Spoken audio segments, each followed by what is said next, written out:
Why is Slovakia banning players from joining the national team? You can say it makes no sense because we would need a little bit of power. We would need a little bit of talent because we have difficulties to go to advance into the quarterfinals in the Worlds, IIHF Worlds. But here's the truth. We had to do it. Ban number one was a couple of years back when we didn't want to call anybody who is playing in the KHL due to political reasons. So no KHL players can represent Slovakia. Done. The results were bad. Okay, so everybody was saying, oh my god, it's because they weren't allowed to help us, right? Because we have some good players out there. The political situation changed and we said, come, you can come represent. And actually, I don't want to make this political, but I do think that if you want to put food on the table for the family, you know, the hockey career is short. So if you go and play in the KHL, or maybe you had a contract there for 5 years, whatever, you're going to do it. Like, I don't blame you. You're just an athlete with a very short career who wants to provide for the family. If you have other choices to go like to Sweden, Finland, Swiss, go do that. You know, you don't have to be in Russia. I wouldn't personally, but you know, I don't judge these players. That's my view. But anyway, the political situation changed and all of a sudden all the players could come. And we still played shit, so it made no difference. However, I have 3 players that I'm going to talk about who make a difference. And we still ban them. One of them gets a free pass now. So let's start with White Powder King, and I mean it with love. Adam Ružička, a guy who was kicked out of the NHL because he accidentally published an Instagram story of snorting a white powder. It didn't look like sugar, no, and why would you snort a sugar or a flower? And of course, he was banned automatically from the national team as well. Where else would you go if you're banned in the NHL and the national team? You go to Russia or Slovak League, but if you mess with Slovakia national team, you're not gonna be there. But Cal Foot, for example, the scandal. He plays in Slovakia, right? And now he goes back to the US because Carter Hart is back in Vegas. Anyway, this is a rabbit hole. We can talk about it for hours. We're not gonna do that.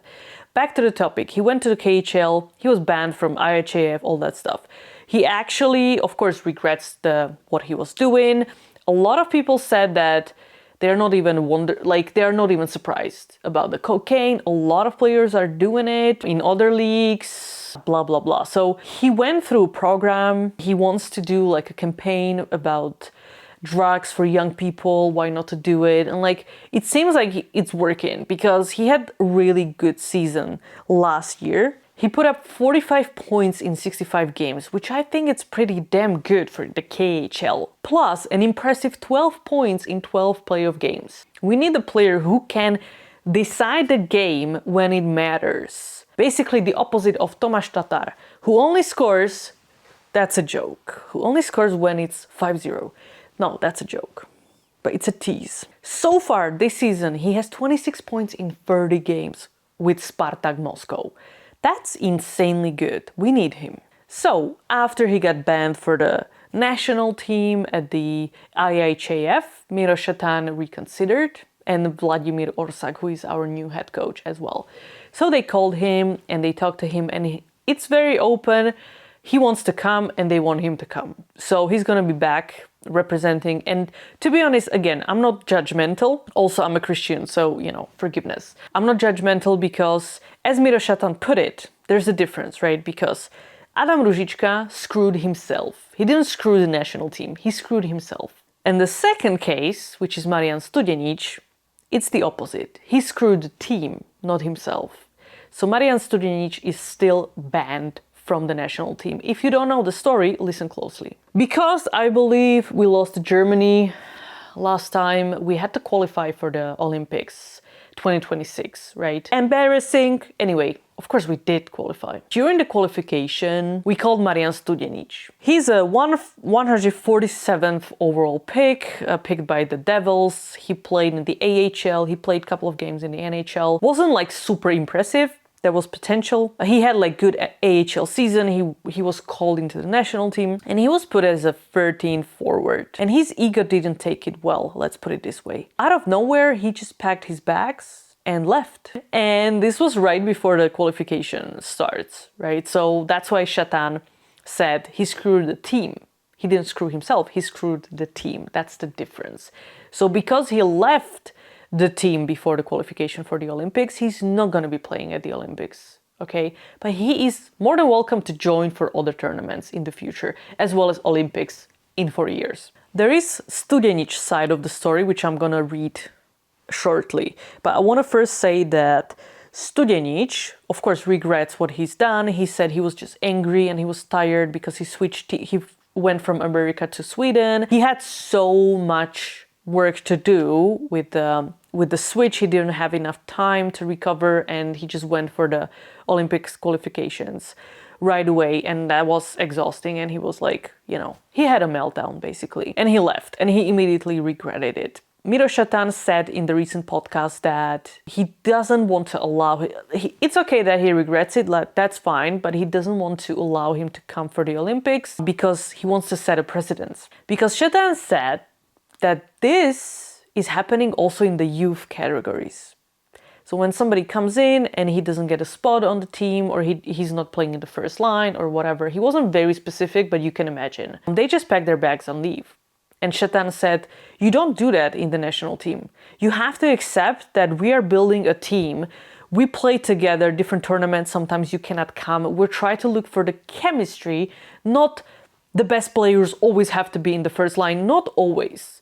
Look at Czech team Nagano. They won gold, and Jágr played with Svoboda, who actually became the hero because he scored the winner and the golden goal, I believe. And he was like unknown player, right? So you're not going for the best of the best, but you're going for the best fit. So sometimes you don't fit the team, right? Even when you're good. However, there's also his story, so that adds to the fire a little bit. I'm gonna read it shortly. So after that, Studenic came to Sweden, the SHL, one of the best leagues in the world. He put up 44 points in 50 games, which is pretty damn good. 5 points in the playoffs in 6 games. This season so far, he has 12 points in 23 games, which is not as great, but it's not bad, So obviously you cannot just excuse players. Like they leave, they pack their bags, and then you have like 16 or 18 years old kids coming to the national team and be like, oh, I don't play in the first line, I'm gonna leave. You can't have that in the national team, So I agree with this decision. And to be fair, I don't think we're gonna miss him that much. And there's nothing against him. I'm just saying that no wonder he didn't make it in the NHL, because if you have the attitude there, like you're not gonna play me and you're gonna be offended, you're not gonna make it in the NHL. So of course he didn't make it in the NHL. I want to read you his statement, right? Because there's always two sides of the story. The first wake-up call came the moment I entered the locker room and saw a sheet of paper on the door saying I was out of the main lineup. It surprised me, but I told myself it may still change. When 3 days passed after my arrival and not a single coach was able to sit down with me and explain their decision like men, which I would fully respect it, I had to ask myself. The answer was that it was because of the tournament I played with Freistadt,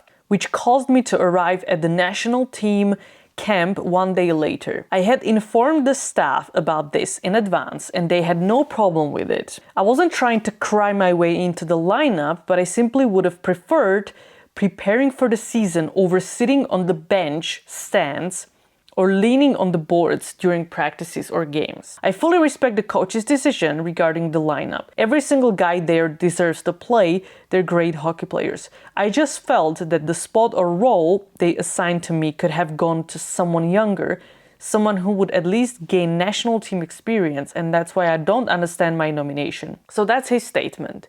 Let's go to the third case of banning. It's not really a ban, but it's more like, well, this one is tough. This one is tough and pretty strange, actually. So Vladimír Dravecký Jr. debuted as one of the youngest players in Slovak top-tier history, the 5th youngest ever, and became the league's 2nd youngest goal scorer ever. He was seen as a top prospect. He's eligible for 2026 draft. He played for Slovakia in minor national tournaments, but he was never invited for the Worlds. He was born in Czech Republic and always played in Czech Republic, but he had a Slovak nationality.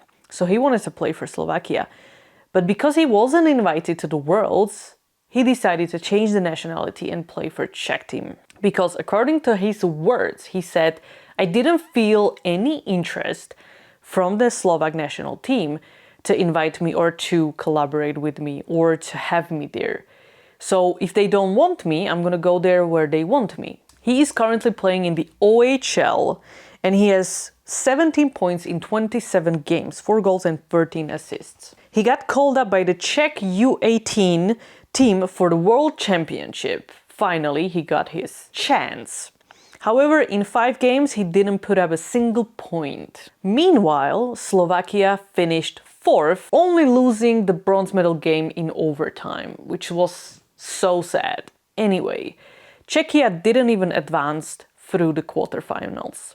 They didn't call him for the Worlds, but was it because he wasn't good enough or was it because there was just way too big competition? It makes like zero sense when you think about it, because you always think Czech players are, they have more players, better players, so the bigger competition seems to be in the Czech Republic, not Slovakia.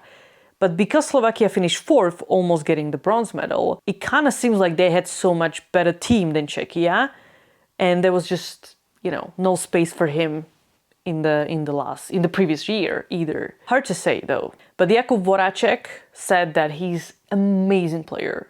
Like, he's so happy that he can be on the Czech team. We'll see how high he's gonna get drafted, if he's gonna get drafted, but he is in the predictions for sure, so we'll see. Let me know in the comments, what do you think about these cases and which one is fair and which one is not fair according to you.